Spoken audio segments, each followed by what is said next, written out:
शाहरुख पठान याद है आपको? दिल्ली 2020 के दंगा में शाहरुख पठान को मीडिया से लेकर भारतीय जनता पार्टी के हर नेता ने दंगाई घोषित किया था, लेकिन आज दिल्ली की कोर्ट ने शाहरुख पठान को बाइज्जत बरी किया है और दिल्ली की कोर्ट ने कहा कि शाहरुख पठान ने कोई दंगा वंगा नहीं किया है। इस रिपोर्ट को ध्यान से पढ़िए।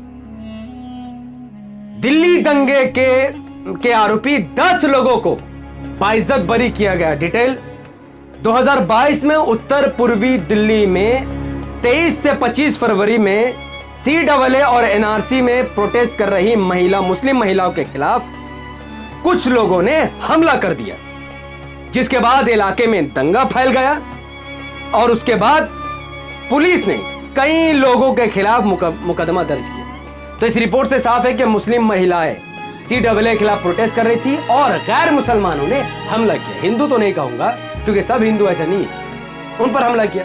तो हमला मुसलमानों पर हुआ तो जेल किसको जाना चाहिए था? गैर मुसलमान को जाना चाहिए था, जिसने दंगा के हिंदुत्व कीड़ों को जाना चाहिए था। लेकिन पुलिस ने सैकड़ों लोगों को आरोपी बनाया, उसमें से शाहरुख पठान और कई मुसलमान थे। और जब कोर्ट में सुनवाई चली तो दिल्ली कोर्ट ने कहा कि शाहरुख पठान के खिलाफ कोई सबूत नहीं कि उसने दंगा किया है।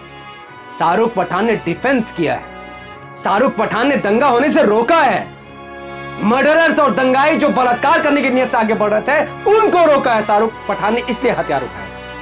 और आज शाहरुख पठान सहित 10 लोगों को दिल्ली कोर्ट ने बाइज्जत बरी कर दिया है। 4 साल बेफजूल शाहरुख पठान जेल के अंदर बंद था।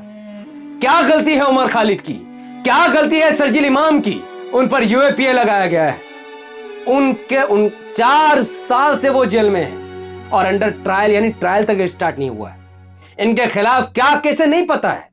उनका मानना है कि नहीं, इन्होंने दंगा भड़काया है, दिल्ली का दंगा भड़काया है। अरे भैया, दिल्ली का दंगा तो रागिनी तिवारी ने भड़काया है। पूरी दुनिया यह बात जानती है कि रागिनी तिवारी वो भगवाधारी हिंदुत्व दंगाई थी जिसने सड़कों पर आकर आह्वान किया कि पुलिस लट बजाओ, हिंदू बाहर निकलो, इनको मारना है। वो रागिनी तिवारी बाहर है। और वो शर्जील इमाम और उमर खालिद जो सरकार के खिलाफ NRC CAA का प्रोटेस्ट करे, जो उनका अधिकार है, इस बुनियाद पर इनको जेल में रखा गया है। और जब इन मुसलमानों के लिए ईरान का सुप्रीम नेता आयतुल्लाह खुमैनी कहता है कि भारत में मुसलमानों पर जुल्म हो रहा है, तो मोदी कहता है कि नहीं, आपको मिस इन्फॉर्म किया गया। अरे भैया, तुम्हारी फटती क्यों है? खुलकर कहो कि तुम भारतीय मुसलमानों के खिलाफ जुल्म कर रहे हो, क्यों डर रहे हो तुम? ये कौन से समाज के लोग हैं यार? ये लोग गट्स नहीं है, 56 इंच का सीना है तो बोलो ना कि हम कर रहे जुल्म, जो उखाड़ना उखाड़ दो। पर मोदी जी कह रहे हैं, मोदी की सरकार कहती है कि नहीं, हम कोई जुल्म नहीं कर रहे। अब मैं आपसे एक ही गुजारिश करूंगा, सोचिए उन 93,000 मुसलमानों के बारे में जिनका जीना मरना दिन रात सुबह शाम जेल के अंदर गुजर रहा है। ना उनको खाना सही मिलता है, ना उनका सोना सही होता है, और किस लेवल पर उनको प्रताड़ित किया जाता है आप उसकी सोच नहीं सकते उसके बारे में आप। लेकिन आप और हम मिलकर उन मुसलमानों बेगुनाह लोगों को बाहर निकाल सकते हैं। 93,000 मुसलमान जेल में है, 93,000 राजपूत जेल में नहीं है, 93,000 ब्राह्मण जेल में नहीं है, 93,000 उच्च जाति के लोग जेल में नहीं है। क्यों भाई? क्योंकि उनका अपना नेता है, उनकी अपनी पार्टी है, उनके लोग पुलिस में है, सरकार में है।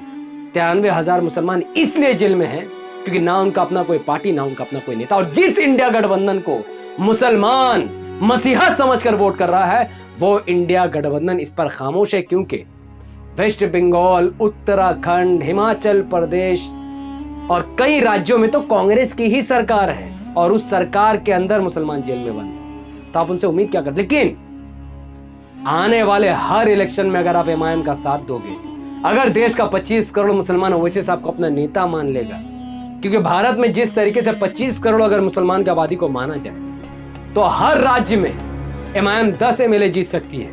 यानी पूरे भारत में MIM के 400 MLA और 50 सांसद जीत सकते हैं अगर मुसलमान एक तरफा वोट करें।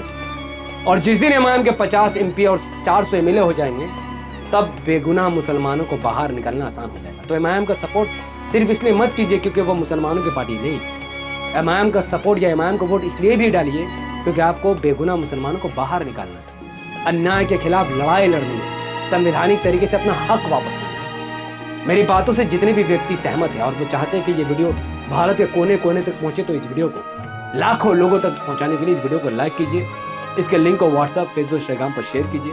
अपनी बातों को जितना हो सकता उतना कमेंट करें, क्योंकि आप जितना ज़्यादा लाइक, शेयर, कमेंट करोगे उतना ज़्यादा वीडियो दोस्तों तक पहुँचेगी। अगर आपने अब तक हमारा चैनल द पॉलिटिकल को सब्सक्राइब नहीं किया है तो इसे सब्सक्राइब कीजिए, बेल आइकन हिट कीजिए। अगर आप सब इस वीडियो को हमारे Facebook channel the political news पर देख रहे थे तो इसे लाइक और फॉलो करके 5 बड़े ग्रुप में शेयर करके मुझे अपनी दुआ में याद रखें। बहुत बहुत शुक्रिया। अस्सलाम वालेकुम व रहमतुल्लाहि व बरकातहू। मैं था मोहम्मद नफीस अंसारी और आप देख रहे थे द पॉलिटिकल। मिलते हैं